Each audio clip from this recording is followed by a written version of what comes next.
The maid they ignored inherited everything. Now they want revenge. Invisible for years, named in the will, now the family wants her gone. Sarah Miller stood at the mailbox of her modest apartment complex, sorting through the usual collection of bills and advertisements. At 42, she had grown accustomed to the predictable rhythm of her life. Wake up, go to work at the local library, come home to her small but tidy apartment. Repeat. Her wardrobe consisted mostly of simple cardigans and practical shoes, her appearance unremarkable in every way. She had long ago accepted that hers would be a quiet life, one lived on the periphery of others' grand adventures. Among the usual mail was a crisp, cream-colored envelope, the kind used for formal invitations or important announcements. Sarah turned it over in her hands, noting the embossed letterhead of Blackwell, Henderson and Associates, Attorneys at Law. Her heartbeat quickened.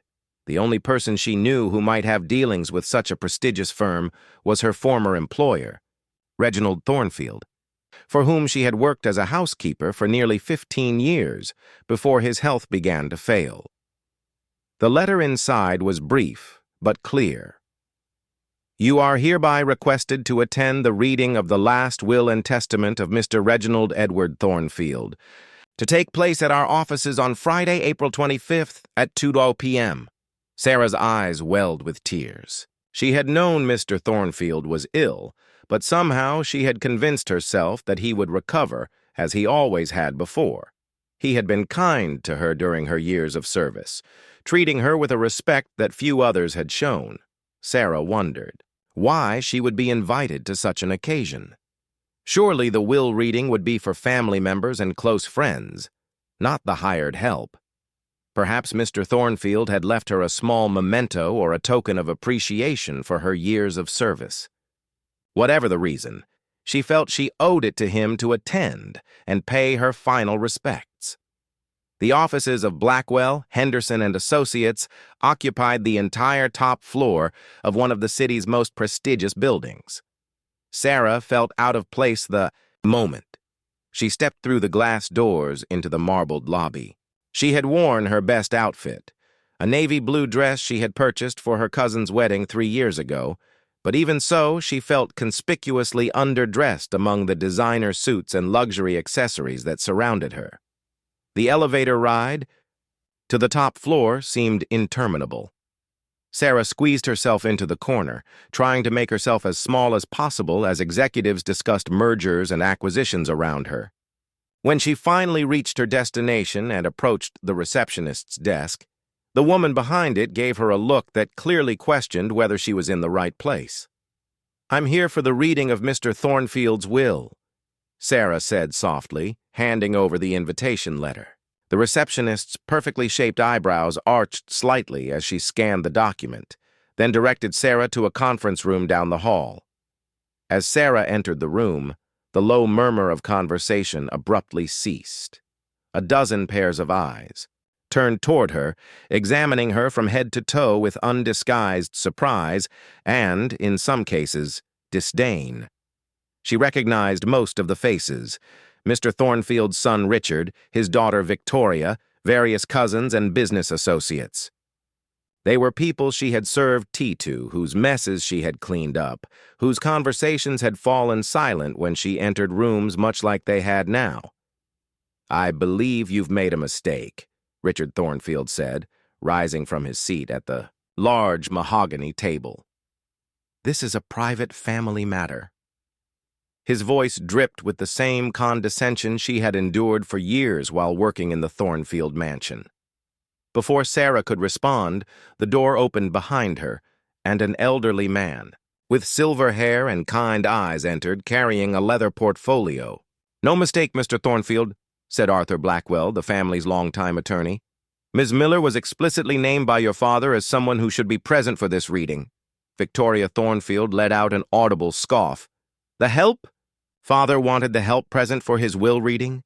How absurd! Sarah's cheeks burned with embarrassment as she took the only remaining seat, far at the end of the table. She kept her eyes downcast, wishing she had never come. The reading began with the usual formalities. Arthur Blackwell's voice steady and professional as he outlined the conditions under which they were gathered. Sarah tried to make herself invisible, as Blackwell began distributing specific bequests: a valuable painting to Richard's son, jewelry to Victoria, monetary gifts to various cousins and old friends. Each recipient nodded with appropriate solemnity, though Sarah could see the calculations running behind their eyes, measuring the value of what they had received against what others got. "To my loyal housekeeper, Sarah Miller," Blackwell read, and all eyes turned toward her again. "I leave my collection of first-edition Charles Dickens novels, which she so often admired while dusting my library shelves." Sarah felt a small smile form. It was true that she had loved those books, sometimes lingering longer than necessary when cleaning that room, running her fingers gently over their leather bindings. Mr. Thornfield had caught her once, reading a passage from Great Expectations, and instead of being angry, he had pulled the book from the shelf and asked her about her favorite characters. It was a kind gesture, the books, and more than she had expected. "Books?" Victoria's voice cut through Sarah's moment of appreciation. "Father left the hired help his valuable first editions? Those belong in the family. I demand they be included with the house contents," Richard chimed in. "I agree. Those books are worth thousands.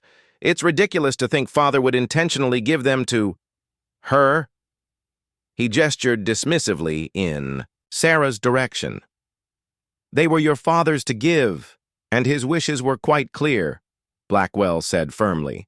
But Sarah could see the uncomfortable glances exchanged around the table.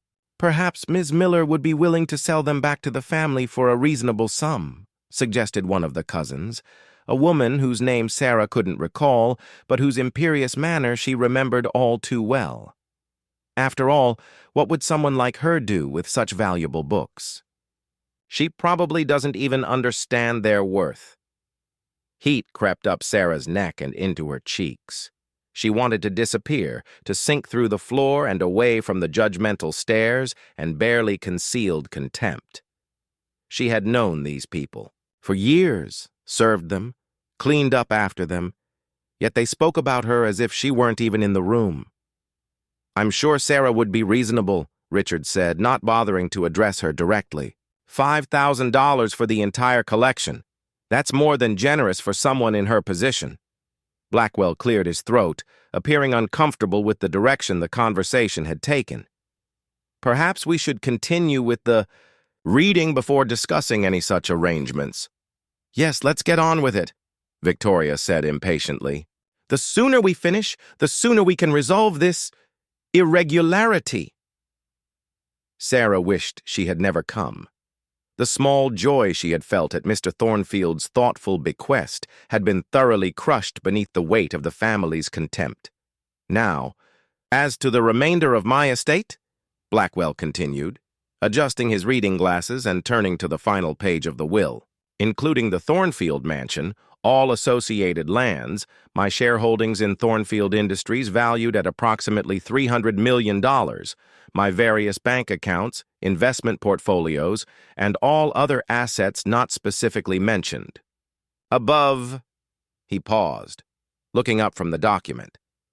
The room had gone absolutely silent, tension palpable in the air. Richard leaned forward slightly, a smug smile playing at the corners of his mouth. Victoria dabbed at non-existent tears with a silk handkerchief, her expression one of practiced grief. "I leave the entirety to Sarah Miller, my housekeeper of 15 years, the only person who showed me genuine kindness without expectation of reward or inheritance." The silence that followed was absolute, as if all the oxygen had been sucked from the room. Sarah's head snapped up, certain she had misheard. Richard's face had gone deathly pale, while Victoria's mouth hung open in an expression of utter shock. This cannot be legal," Richard finally stammered, half rising from his chair. "Father must have been out of his mind. We'll contest this immediately." Blackwell raised a hand. "Before you make any hasty decisions, Mr. Thornfield, There is a letter that accompanies the will. Your father anticipated your reaction and asked that I read it aloud. He extracted another document from his portfolio and began to read. To my family, who are no doubt outraged by my decision. For years, I have watched as you visited only when you wanted something, as you pretended affection while eyeing my possessions, as you counted the days until my death would bring you wealth. In contrast, Sarah Miller has shown me what family should truly be, someone who cares for another person's well-being without ulterior motive.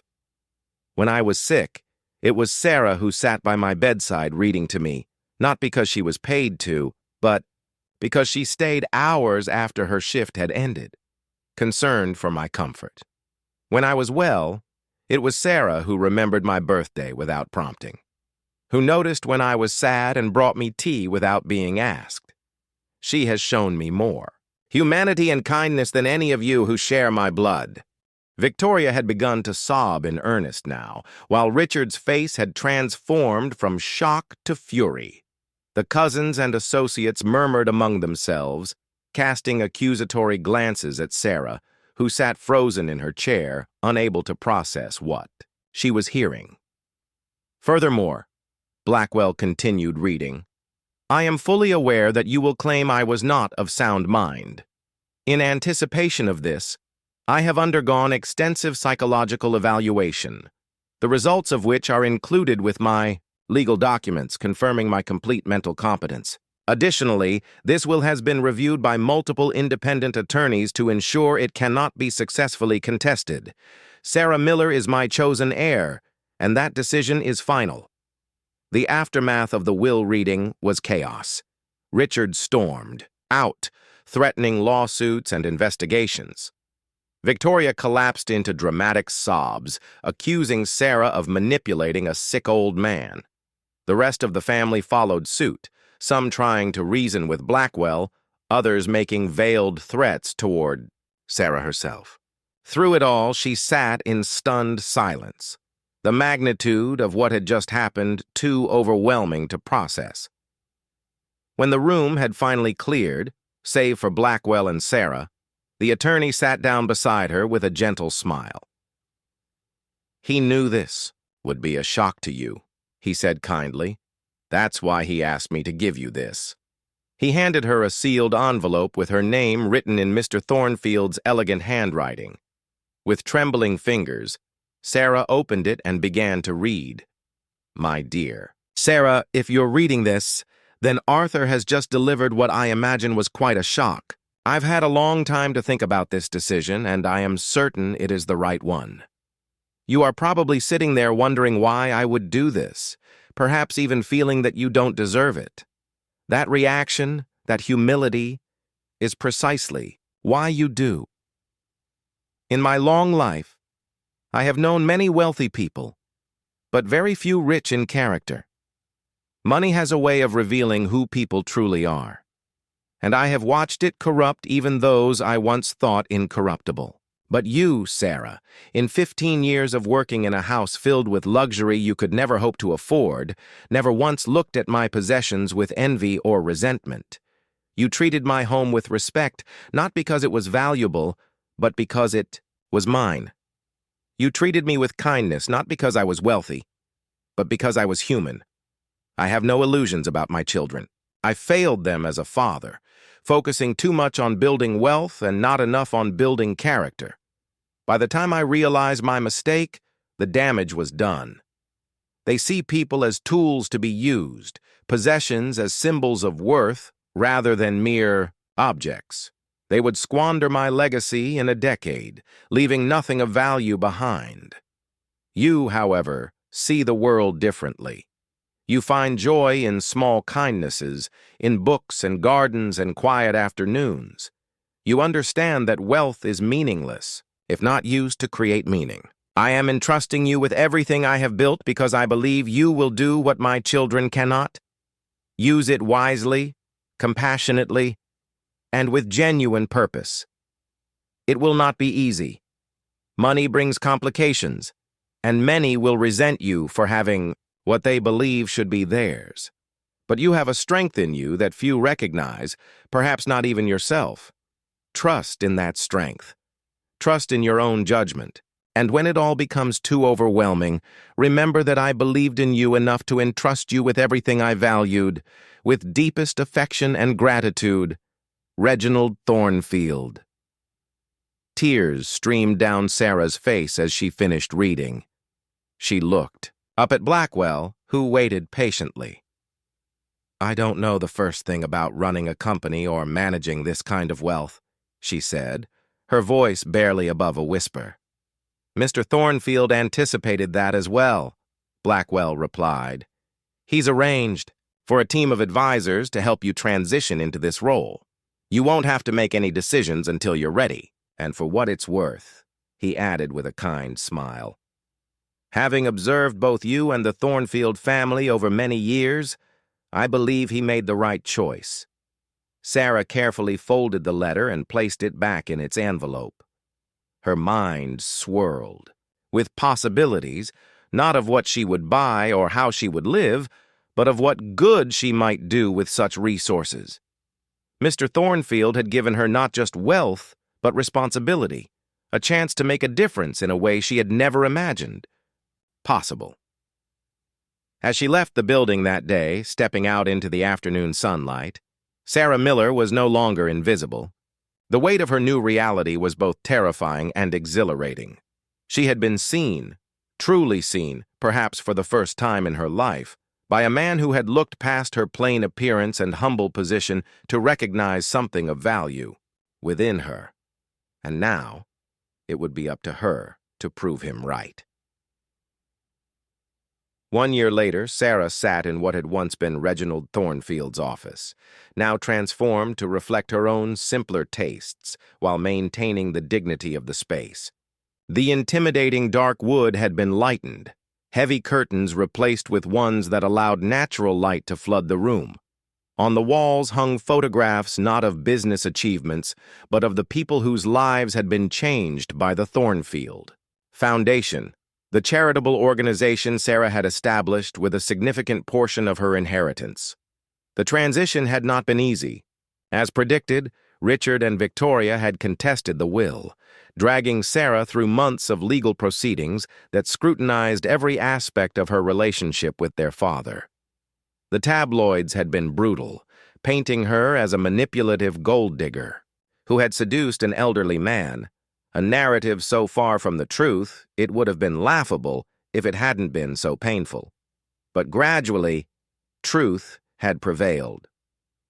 Former staff members of the Thornfield household came forward with stories of Sarah's kindness and Reginald's obvious fondness for her. Medical records confirmed that he had been of sound mind when making his decisions. Eventually, faced with mounting evidence and legal fees, Richard and Victoria had been forced to withdraw their challenge, though they refused to speak to Sarah. To this day, a knock at the door interrupted her thoughts. "The board members are assembled in the conference room, Ms. Miller," her assistant informed her. Sarah nodded, gathering her notes for the meeting. The initial shock among Thornfield Industries executives at finding themselves reporting to their founder's former housekeeper had given way to grudging respect as they witnessed her quiet determination and surprising business acumen. She hadn't replaced them with her own people as many had feared. Instead, she had listened, learned, and only then begun to implement changes, shifting company priorities towards sustainable practices and ethical manufacturing, even when it impacted short-term profits. As Sarah walked into the boardroom, she no longer felt the need to shrink or apologize for her presence. She wore clothes that were still modest but well-tailored, her hair now styled in a way that framed her face attractively. The nervous woman who had once been humiliated in this very building was gone, replaced by someone who carried herself with quiet confidence. "Good morning," she greeted the assembled executives, taking her place at the head of the table. "Thank you all for coming. Today, I'd like to discuss our plans for expanding the apprenticeship program to include more youth from underserved communities." As the meeting progressed, Sarah caught a glimpse of her reflection in the polished table surface. She barely recognized herself, not because of any outward changes, but because of the transformation within. Reginald Thornfield had seen something in her that she hadn't seen in herself. The capacity to grow beyond the limitations others had placed upon her, the strength to face adversity with grace, and the wisdom to use unexpected fortune for the benefit of others. In the end, she had inherited far more than money and property. She had been given a chance to become the person she was always meant to be. Not a simple woman who could be easily dismissed, but a force for good in a world that too often overlooked those deemed unimportant. And in that, she had found purpose, beyond anything she could have imagined on that fateful day when an unexpected letter had arrived in her modest mailbox, changing her life forever. The end.